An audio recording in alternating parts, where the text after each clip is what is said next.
Moving average. We have already covered a bit of information on moving average while we were dealing with support and resistance. Hopefully you'll remember. So in this class, I'll be telling you how to use moving average and how to use moving average crossovers to take trade. Earlier, we discussed or I told you how to use moving average as a dynamic support or how moving averages act as dynamic support. In this lesson, I'll be telling you how to use moving average crossovers to execute trades. At first, let's go with the text part.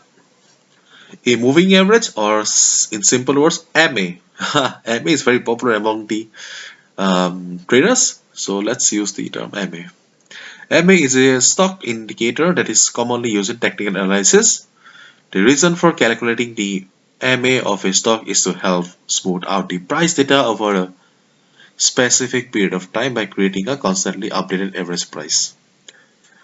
A simple moving average is a calculation that takes the arithmetic mean of a given set of prices over the specific number of days in the past, for example, over the previous 15, 30, 100 or 200 days. Suppose if you are using the moving average of 15 moving average, then it will be using the last 15 candles. If you are using 30 moving average, it will be using the 30 candles. That's it. And EMA or exponential moving average is the brother of simple moving average, is a weighted average that gives greater importance to the price of a stock on more recent days.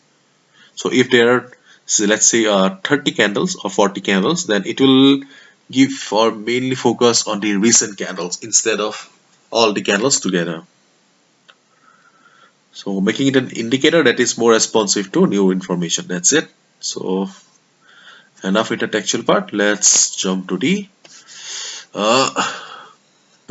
charts, our favorite. So we still have the stochastic indicator from the previous lesson. Okay. So right now we have the naked chart and stochastic indicator in front of us. Let me click on indicators and type moving average. I have twice because I'll be needing two moving averages. We have one moving average. It's 9 MA9 means 9 period moving average. Okay, fine. The default is fine. We'll go with 9 period moving average, and the second MA. Let's change it to 20. 20 is a respectable moving average. 20, 50, 100 and 200. These four are generally used by traders from all over the world. Let me change the color to red.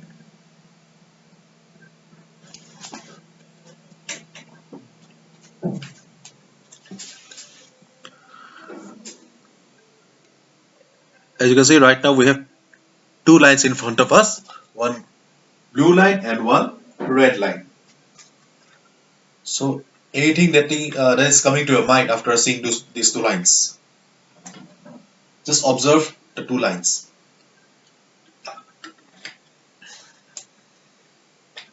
So what do you think these two lines are telling us?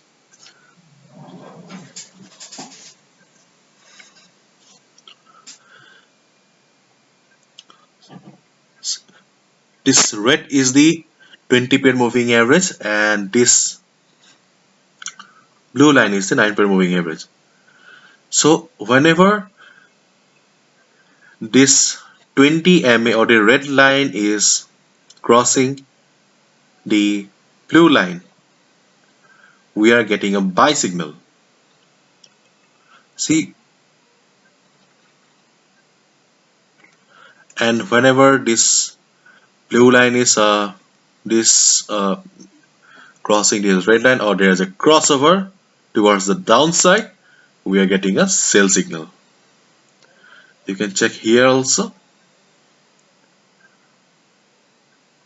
Crossover, down sell signal, crossover, buy signal, crossover, sell signal. So this is how moving averages work. or the moving average crossover. Traders from all over the world use moving average crossovers to execute trades. They use moving averages to generate buy and sell signals.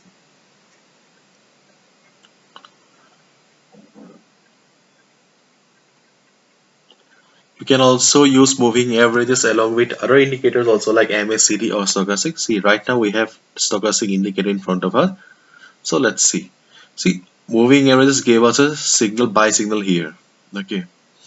Whereas we have received the stochastic buy signal here. So in trending market, okay, in trending market, moving averages work great. But in consolidating market or a sideways market, they do not perform well because see,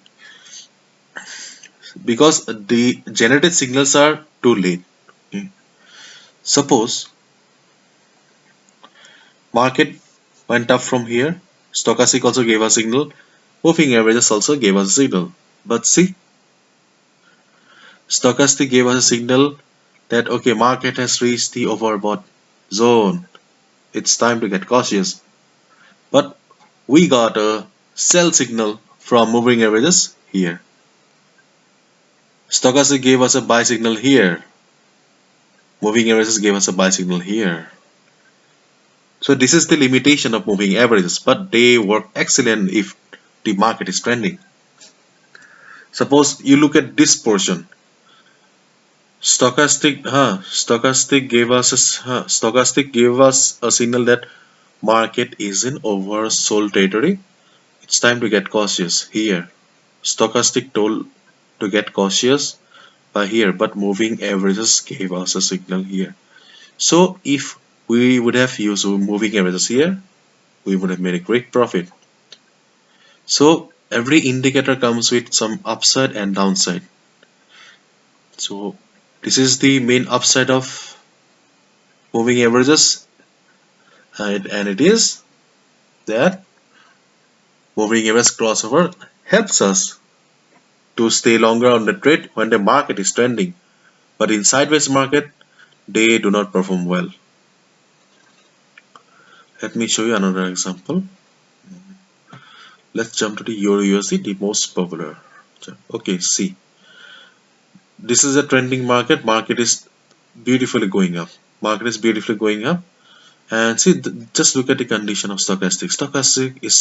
Stochastic looks pretty confused.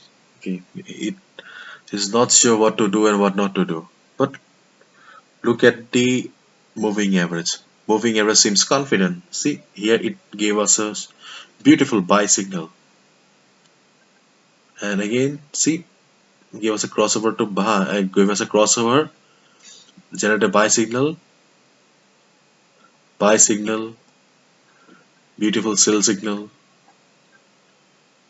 But in sideways market, they do not work well. But in trending market, they work wonder. So this is how you can use moving averages in your trading journey, and hopefully you'll have understood how to use moving averages and what is the limitation also of moving average crossover. So in that way you can use your moving averages, and I would like to conclude by saying that use moving averages wisely. You need to practice. Okay, right now I'm showing you the combination of 9 and 20. It depends on you. You may find a better combination for yourself because the psychology or the greed and fear factor of every trader depends. It varies from trader to trader. So according to your risk appetite, you may jump to or switch to another combination of moving averages. So that's all. Thank you so much. Hopefully you'll have understood how they work. Thank you.